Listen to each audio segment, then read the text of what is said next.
પાટનગર network news અસલ ગુજરાતી મિજાજ। મિત્રો હું છું કૃતિ, સ્વાગત છે આપનું પાટનગર નેટવર્ક ન્યૂઝમાં। નજર કરીએ આજના મહત્વના સમાચારો પર। ગાંધીનગરથી મહત્વના સમાચાર સામે આવી રહ્યા છે। ગાંધીનગરમાં વિધાનસભા સત્ર શરૂ થતાની પહેલા જ કોંગ્રેસે વિરોધ પ્રદર્શન કર્યું છે।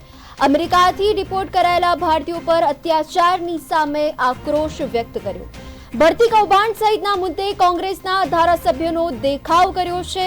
હાથમાં હથકડી અને બ્લેક પોસ્ટરની સાથે સખત વિરોધ નોંધાવ્યો। સત્ર શરૂ થાય તે પહેલા જ કોંગ્રેસે આ વિરોધ નોંધાવ્યો છે। વિધાનસભાની બહાર કોંગ્રેસના ધારાસભ્યોનો આ વિરોધ પ્રદર્શન હાથ ધરવામાં આવ્યું છે।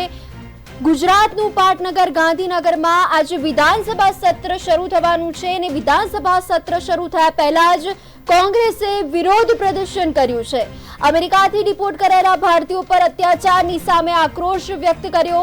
સાથે ભરતી કૌભાંડ સહિતના મુદ્દે કોંગ્રેસના ધારાસભ્યોનો દેખાવ વ્યક્ત કર્યો છે। હાથમાં હથકડી અને બ્લેક પોસ્ટરની સાથે વિરોધ નોંધાવ્યો છે। સત્ર શરૂ થાય તે પહેલા જ કોંગ્રેસે આ વિરોધ નોંધાવ્યો। गुजरात विधानसभा बहार अमे कोंग्रेसना धारासभ्यों विरोध प्रदर्शन कर्युं छे। हाथ में हाथकड़ी पहेरी अने विरोध એટલા માટે પ્રદર્શન કર્યું છે કે જ્યારે ટ્રમ્પ અમેરિકાના પ્રેસિડેન્ટ હતા ત્યારે નરેન્દ્રભાઈ મોદીએ ગુજરાતની અંદર નમસ્તે ટ્રમ્પનો કાર્યક્રમ કરી અને કરોડોનો ખર્ચ કર્યો અને જ્યારે ફરીથી ટ્રમ્પ એ અમેરિકાના પ્રેસિડેન્ટ બન્યા ત્યારે નરેન્દ્રભાઈ મોદીને આમંત્રણ પણ ના આપવામાં આવ્યું।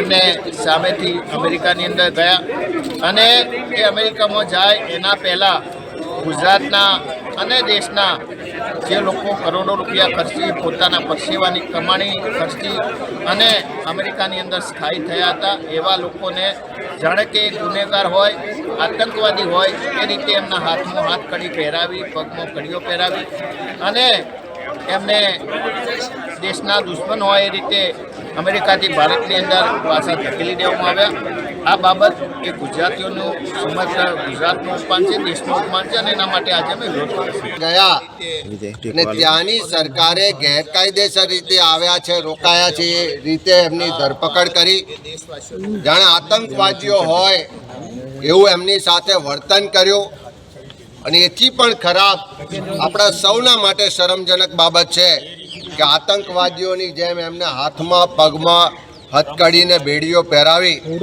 આર્મીના પ્લેનમાં જ્યાં ભોજનની વ્યવસ્થા ના હોય, જ્યાં સેનિટેશન માટેની વ્યવસ્થા ના હોય એવી રીતે એમને ભારતની ધરતી પર મોકલ્યા। એ કોલંબિયાના પ્રમુખ હતા કે જેણે પોતાના દેશના લોકો ભલે ઇલીગલ ત્યાં ગયા હતા પણ સ્વમાન સાથે પાછા લાવવાની વ્યવસ્થા કરી। પણ જે નરેન્દ્રભાઈ મોદી પોતાને ટ્રમ્પના સારા મિત્ર ગણાવે છે, હાઉડી મોદી ને નમસ્તે ટ્રમ્પ જેવા કાર્યક્રમો કરી અને પ્રજાના ટેક્સના પૈસાઓ બરબાદ કર્યા હતા, એ વડાપ્રધાન જ્યારે હમણાં અમેરિકા ગયા ટ્રમ્પને ફરી ગળે મળ્યા પણ આ ભારતીયોના અપમાન બાબતે એક શબ્દ પણ ઉચ્ચાર્યો નથી। ત્યારે દેશનો યુવાન પોતાના સપના અહીંયા પૂરા નહીં થતા હોવાથી, રોજગાર નહીં મળવાથી ગેરકાયદેસર રીતે કરોડો રૂપિયા આપીને અમેરિકા ગયા પણ એની સાથે જે વર્તન થયું, જે રીતે એમને ડિપોર્ટ કરવામાં આવ્યા, જે રીતે હાથમાં કડીઓ પહેરાવવામાં આવી એ ખાલી એ ગેરકાયદેસર ગયેલા લોકોનું અપમાન નથી પણ સમગ્ર ભારત દેશનું અપમાન છે। ગુજરાત વિધાનસભાની બહાર રાજ્યપાલના પ્રવચન સાથે વિધાનસભાના બજેટ સત્રનો પ્રારંભ થશે પણ તે પહેલાં જ વિપક્ષમાં આવેલા કોંગ્રેસના સભ્યોએ આજે ઉગ્ર દેખાવો અને વિરોધ કરીને સત્રનો શુભારંભ કેવો રહેશે એના સંકેત આપી દીધા છે। આજે કોંગ્રેસના ધારાસભ્યો દ્વારા ટ્રમ્પ અને મોદીની મુલાકાત બાદ ગુજરાતીઓ પર જે અત્યાચાર થયો છે, હાથમાં કીડીઓ બાંધી દીધી છે, એ પગબેડી અને હાથકડીની સાથે આજે કોંગ્રેસના સભ્યો પણ હાથકડી પહેરીને આવ્યા હતા અને તેમણે વિધાનસભાની બહાર અને અંદર કેવો દેખાવ રહેશે, કેવો વિરોધ કરવામાં આવશે એનો અંદાજ આપી દીધો છે। કેમેરામેન પ્રદીપ કડિયા સાથે રિપોર્ટર જયેશ મેવાડા, પાટનગર નેટવર્ક ન્યૂઝ, ગાંધીનગર।